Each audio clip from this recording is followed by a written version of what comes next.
Welcome. I'm Dr. Ron Kaiser. This is Winning in Overtime, a series that is part of the growing Older with Enthusiasm approach that we utilize. And as we do on every one of these podcasts, I have Neil Haley here to interview me, to go over a different topic each time. And today we are going to be dealing with the topic of sleep. Have a lot of personal subjective feelings around that topic and have had them for a while. So I think I'm a pretty good person to talk about it. So Neil, nice to see you. Absolutely. And, sleep is one that somehow at one point in time we decide we don't need enough of it. We don't want it as much.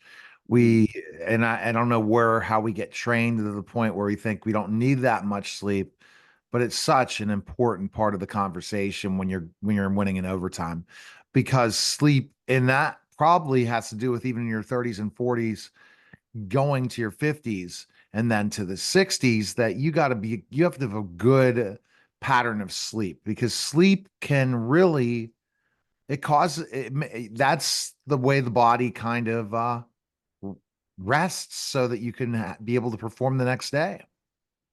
Yeah, there's a lot of things that happen when you sleep. There's a lot of maintenance and cleaning out functions that happen in your brain and body that make sleep such a necessary thing. But I'm part of a generation that kind of, for much of my life, at least till the last couple of decades, and probably even less than that, kind of underrated its importance. I think we grew up with the notion that, if you are up much more than you're asleep, then you're accomplishing more. And you can be more productive at work. You can do all this other stuff because you've got more hours in which to do it. And also, just from a practical standpoint, it seemed like a weakness kind of thing. People who needed 10 hours of sleep compared to somebody who needed 5 hours just wasn't as strong a person. So to be able to function with 5 hours or whatever it may be was kind of a badge of honor. We also didn't, fully appreciate all the things that happen to your body when you're at rest and getting sufficient sleep. Absolutely. So, what is that number? What is a good number for sleep? There's no magic number, but I think everybody can find their own magic number. Sleep experts generally suggest that if you uh, go to bed at the time you want to go to bed, set it up at a structured time that you can make as a normal bedtime. And most of us are able to control our schedules at that part of the day to be able to not make the bedtime a haphazard time. And then if you are on a weekend, or if you're not working, if you've got a block of time where you can get several days in without setting a clock, without having to get up at a particular time, and allow your body to seek its own magic number, which for most people will be between 7 and 9 hours. But it's not unheard of to have a range anywhere between 6 and 10 hours as a normal thing for the body. Most people will do 7 and 9 hours, but don't guess at it. Again, it's one of the easiest scientific experiments you can do, as long as you find, a few days in a row where you can allow yourself to get up at the normal time. Again, having gone to bed at the same time each night. So, consistency is something that they don't talk about a lot in sleep, right? Not the consistent time you go to bed and you get up. Yeah, I mean, I think they do talk about it, but it's the experts who talk about it mostly, the importance of consistency. There are a few other things that are kind of important relative to this that can help you attain your maximum level of sleep. First of all, it's pretty important that you not do overly stimulating things in the hour or two before you go to bed. For somebody like myself, um, who regularly went to the gym in the evenings, that probably contributed to my not thinking I needed the sleep that I needed, but I then needed an alarm clock to wake up in the morning. Um, so, working out for most people is generally not a preferred kind of thing to do in the late evening. Same goes for watching, an action movie, or if you're a news junkie who gets upset about what's going on in the world, probably, the 10 or 11 o'clock news is not great for you. The other thing is that it's quite important to prepare yourself for sleep, that uh, electronics should be shut down an hour or more before you go to bed.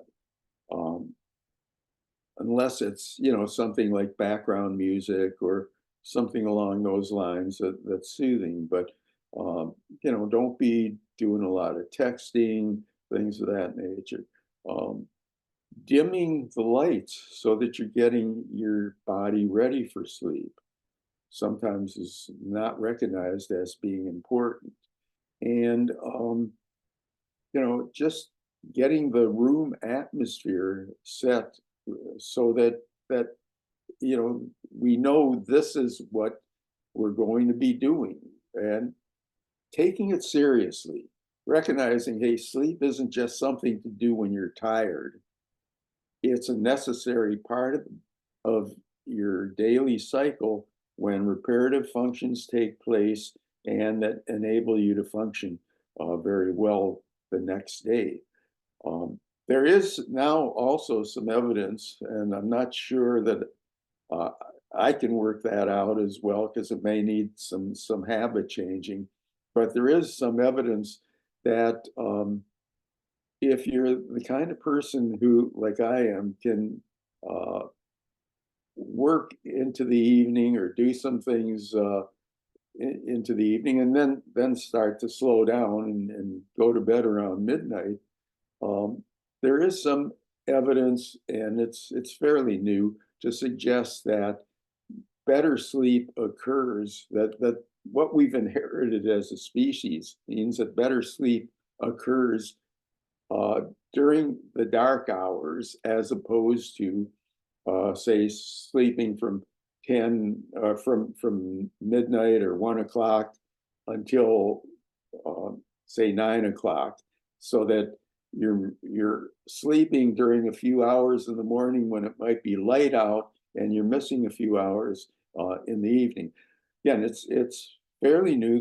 There is some kind of compelling evidence, but at this point, at least from my perspective, I think consistency with when you go to bed, uh, having a sufficient number of hours of sleep, and preparing yourself for sleep is important.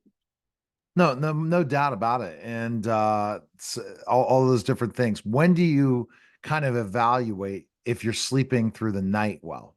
That's important because you can get into bed, you could think you're sleeping, but you're ultimately not sleeping correctly.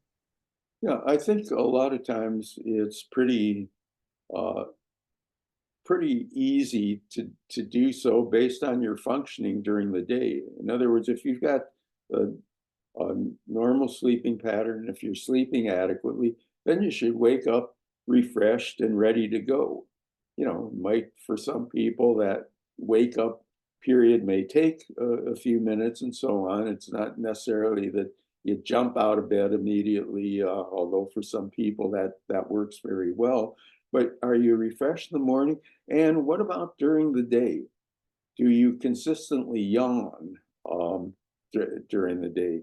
Do you find yourself ready to nod off in meetings, things of that nature?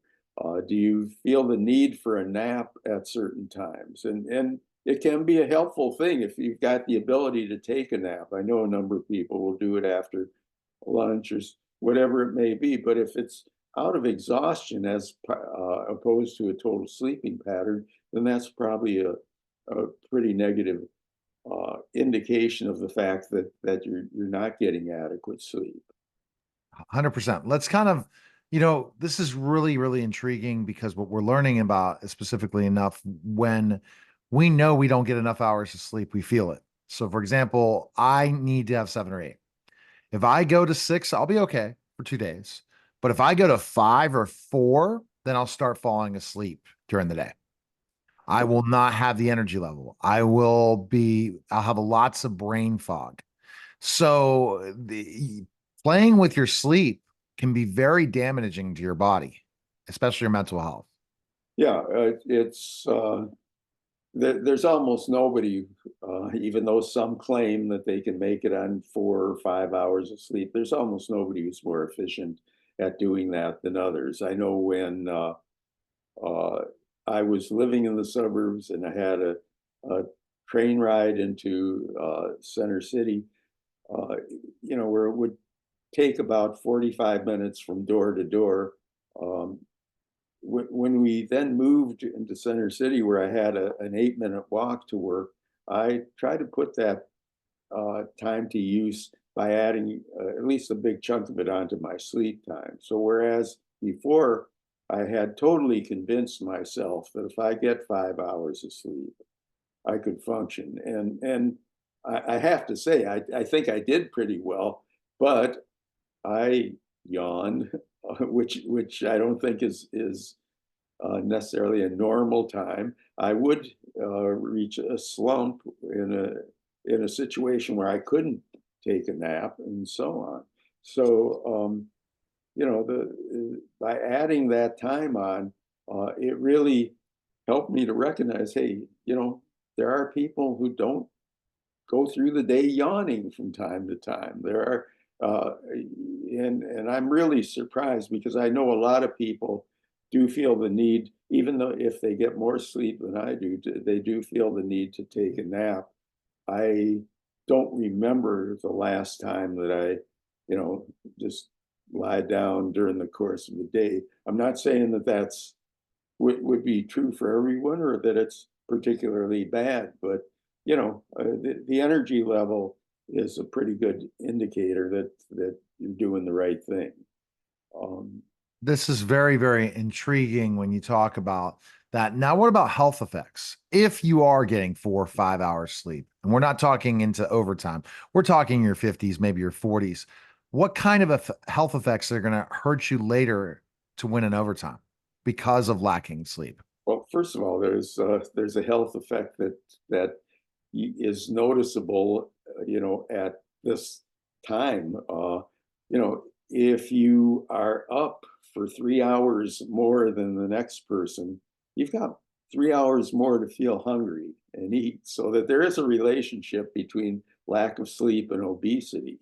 And then pretty much every kind of condition that's chronic in nature is aggravated by not getting sufficient sleep, whether it be arthritis, whether it be heart disease, whatever it may be, because the body is just not meant to operate that way.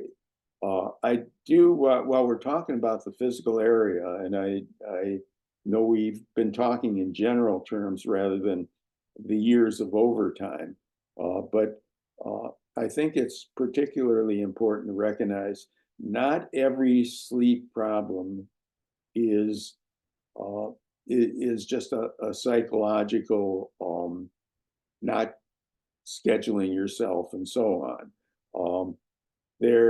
I think it's very important if you try and do the appropriate things as I've outlined, and you're still having a problem with it, it may be related to sleep apnea. There may be some kind of postural issue with your ability to breathe when you're sleeping. So, if you've tried, make sure you discuss it with your physician or medical provider, and it may be appropriate to get a sleep study.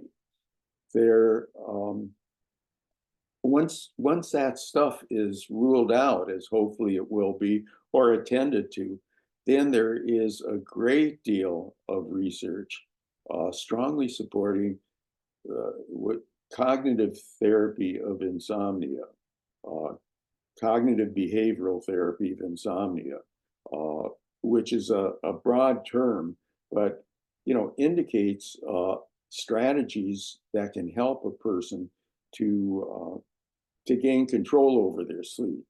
Uh, Sometimes using techniques that may seem a bit unorthodox, but that again, the research, really holds up. And if you see a specialist in cognitive behavioral therapy of insomnia, you may get certain kinds of things done, such as having a sleep restriction to uh, that may limit you to the number of hours that you sleep, even though it's less than ideal, and get into that pattern and then gradually increase that pattern.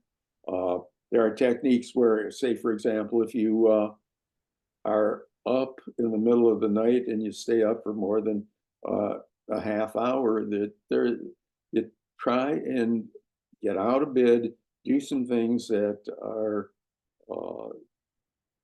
kind of boring, like folding laundry, again, in a dim lit room, things of this nature that, for some people, doing meditation during that time may be helpful, but trying to get some techniques so that the goal isn't, I remember when I had my training, one of the kind of falsehoods that was being promoted at that time was the notion that uh, if you don't fall asleep, then as long as you're lying there still, you're doing the same thing for your body physiologically that you would do if you were sleeping. That's not true. If you wake up, can't fall back to sleep, uh, then get out of bed. The sleep specialists talk of the bedroom and bed as being only used for sleep or sex. Uh, and the the notion, say for example, that you're going to get up and well, the baseball team is playing on the West Coast, so I can probably watch an inning or two. That's not really appropriate. Watching TV when you should be sleeping is not going to help you in the overall structure. So by having the TV on or falling asleep with the TV on just really is going to mess up your overall sleep pattern for sure. Yeah, I think everybody's an individual, but I think you've got to assume that what works for most people works for you. And again, feel confident in reaching a sleep specialist if you're having difficulty. All right. I would like to spend a minute or two on uh, people who are in overtime, the older adults. Okay. Things may apply to them. One of the things, particularly if you're retired, is that there isn't as much to stop you from developing some bad habits with respect to sleep. If you've got to be somewhere and start work at 8 or 9 o'clock in the morning, there's some incentive to make sure that you get in bed by enough time to be able to ideally wake up refreshed and productive and so on. I think that just like some people develop bad habits with respect to nutrition, if they're around all the time and don't have to be any place, uh, same thing happens with sleep. So that the notion that, well, I'll watch this movie that runs until 1:30 in the morning, I don't have to be any place, so I'll do that.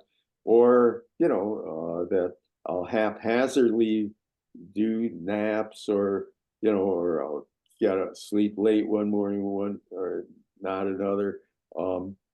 I think, that kind of stuff should be saved for kind of the equivalent of a cheat meal in nutrition. That It may be a once in a while kind of thing, but try to maintain that structure because, again, the maintenance functions of the brain and the body uh, apply to you just as much as it does to everybody else, and perhaps even more so because for many older adults, you're more vulnerable from a health standpoint.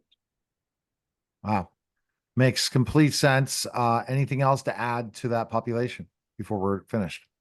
No, I think that the key things are the things that I've outlined. Again, try and do it on your own, but don't dismiss the possibility that sleep difficulties could be reflective of another uh, medical issue. So uh, if you try, it doesn't work, make sure that you consult with your medical provider about it.